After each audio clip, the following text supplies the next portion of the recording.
Well, if you've watched hockey over the last decades, you know her name. No one has scored more golden goals at the Olympics, male or female. She's the captain of the Montreal Victoire. She really doesn't need an introduction. She is Marie-Philip Poulin, and she joins us now. Marie, thanks for joining us. Thanks for having me. And first of all, congratulations on being named to your 5th Olympic roster. Thank you very much. That's awesome. We got a little peek inside the call that you got from the management group with Hockey Canada, and we can see the emotion in your face. What was it like? What was going through your mind when you got that news? Yeah, obviously it doesn't get old. It's always quite stressful to get on those phone calls, and honestly, Gina kind of started talking and kind of got me choked up. Obviously, we've been together for a long time, so just hearing that honestly can be your first, second, third, fourth, or even fifth, and it doesn't get old. Honestly, to me, being able to be part of that team, wearing that jersey, that maple leaf on your chest, there's no better feeling. It's an honor, it's a privilege, and I'm really looking forward to get to Milan and get the tournament started. Do you remember your first call back in 2010, or I guess it would have been maybe late 2009, telling you that you were going to your first Olympics? Yes, it was actually face to face. I'll remember everybody had to get to the rink and everybody was in the dressing room. And the way it happened was from the oldest to the youngest. And I was one of the youngest. I was probably the last one leaving that dressing room. And obviously, walking to that meeting room with Mel and all the coaches and finally getting the yes was probably the best news ever. Being able to call my parents right after was something very special. And obviously, going back to where I lived with that Olympic year with Carol, Charlie, and Kim, it was quite special. I can only imagine going into that room, just, what you were feeling and the pressure and the nervousness and all that stuff. Yeah. Yeah, and thinking back on your journey, Marie-Philip, there's a commercial for Cheerios that's running right now, and we see you as a young girl, getting dressed in the dressing room by yourself and playing against boys, and then watching that win at the 2002 Olympics. That team that's right behind me on the wall there that shaped so many people's dreams, and I think really changed the trajectory of women's hockey in this country. And then you're on the Cheerios box now. Does that journey play through your head, as you're thinking about going to your 5th Olympics? Yeah, it's quite crazy, honestly. Cheerios with General Mills really put this together to the best reflection of how it happened. When I watched that for the first time, honestly, I teared up. I had shivers. It was just a perfect representation of how it all started with me playing in the basement, my brother one on one, with me watching it with my parents on the couch, and just really having that spark in my eyes when I watched the 2002 Olympics, and to see how it is now being part of the national team. It's something that's truly special that I would have never dreamt of. To this day, it's an honor and very, very thankful to be part of this journey. Yeah, and for me, I think it was the scene of you in the dressing room, by yourself that got me, that made me tear up a little bit. But you've got 7 teammates on this national team who got that call for the very first time. What's been your advice to them? Honestly, I'm so happy for them, and obviously, there's a couple I've known for a while. There's new ones on the team as well. But to me, it's just to enjoy the ride, enjoy the moment. There's no better feeling that being able to get that call and getting the Olympics for the first time and just enjoying every moment. And honestly, these some girls that have been there 4 years ago, that was on the taxi squad, that went all the way to Beijing, but never was able to get there, and to see them work so hard to be able to be part of that team is something that's tremendous. And you have the tapes that come and the Aussie that comes out, and you have this league that creates a vision and an opportunity for them to be part of the national team, and they took it and they went for it, and it's unbelievable.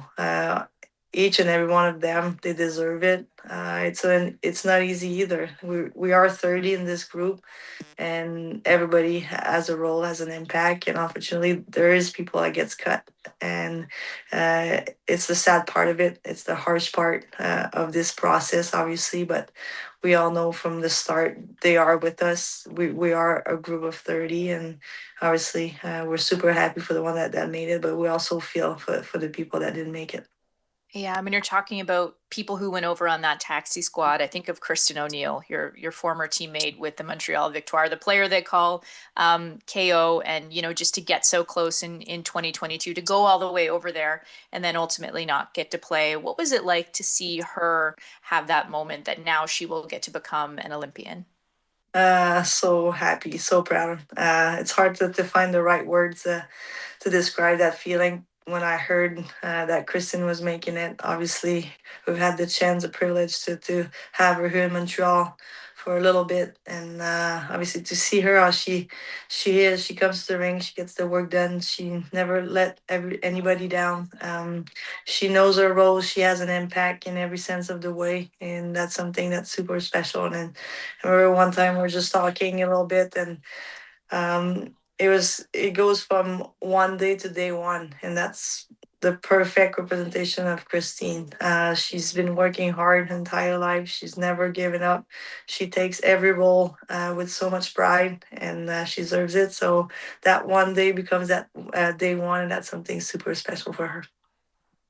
I think the term you've used before with her is heart, that she plays with a lot of heart. Yeah. Yeah. Yeah, and we've talked a lot about your team's performance at the Rivalry Series, losing to the United States and obviously only having 4 games this year together. How do you move past that when you don't have another opportunity to play together before the games? Yeah, like you mentioned, it was a tough Rivalry series. We all aware of that. It was disappointing, but I think it was an eye opener for all of us as individuals, as a collective, and where we can go from there. And obviously, leaving these series, it left a sour taste in our mouth, that's for sure. But I think for the positive, I think all of us went back to our team and went to work and see what we could adjust, how can we get better, and that was a hard look in the mirror for all of us, but I think in a great sense, and I think everybody's excited to get there. Obviously, it's part of the process. You don't want to lose these games. We're all aware of that. But again, that's how we get ready. We can see what we need to do better, how we can get better, and go from there. And I remember speaking with you at the Verdun Auditorium back in 2022, which feels like another lifetime ago. Before the PWHL existed, just about how your job wasn't just to go out and play hockey; it's also to sell your game. Now that you have the PWHL, as you're coming into an Olympic year and you're going to be, having all these eyeballs on women's hockey. How do you take that momentum and bring it over to the PWHL when you go back and play in March? Yeah, obviously, like you mentioned, I think the women's hockey has been quite an exciting wave, as you mentioned. People see it, people follow it, and that's something that's amazing. It's funny if you look back to the past Olympics. Those 3 years, nobody knew what we were doing. Nobody was aware of how much we were training, how much we were getting ready for these Olympics. And now, with this league, people know where we're at, know how we're playing. They know everything, and I think that momentum is gonna just keep going. And obviously, it is a mentally and physically um, quite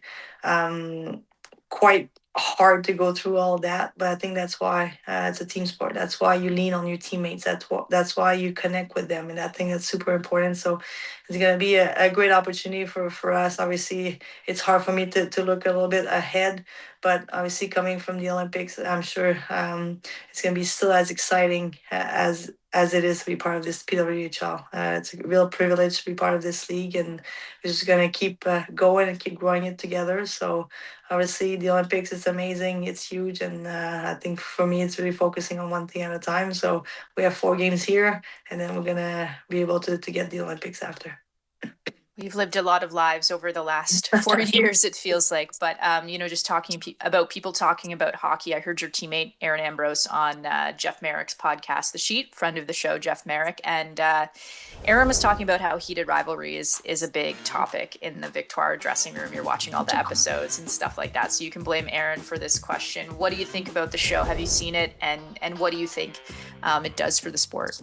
I actually haven't watched it fully yet, but obviously I'm quite aware. And honestly, to see what it has done, the awareness of just being you in the hockey community, I think it's huge, and I think it's quite awesome to see how much this show has been having so many much eyes on it. And obviously, we're able to meet Rachel, the writer in Halifax, to see what she's done as well, that vision that she had, and to put that into a show, it's tremendous. And yes, in the Victoire, we do talk a lot about it, and it's been great, and it's just the start of something great, honestly.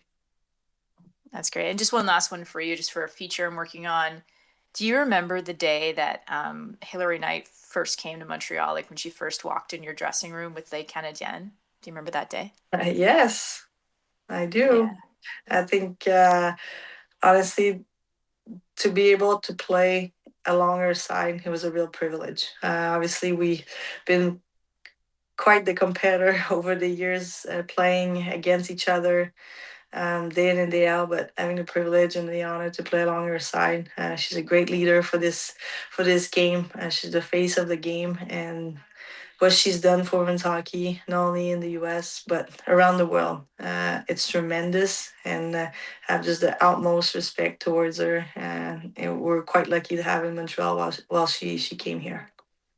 Was there anything you took from her or like surprised you about like her work habits or anything like that?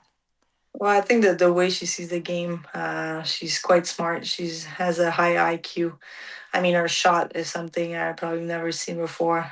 She can snipe from any way possible. So to just see that in practice or in game was something really awesome. Thank you for your time, Marie-Philip. Good luck in Italy, and it's always a pleasure to speak with you. Thank you so much.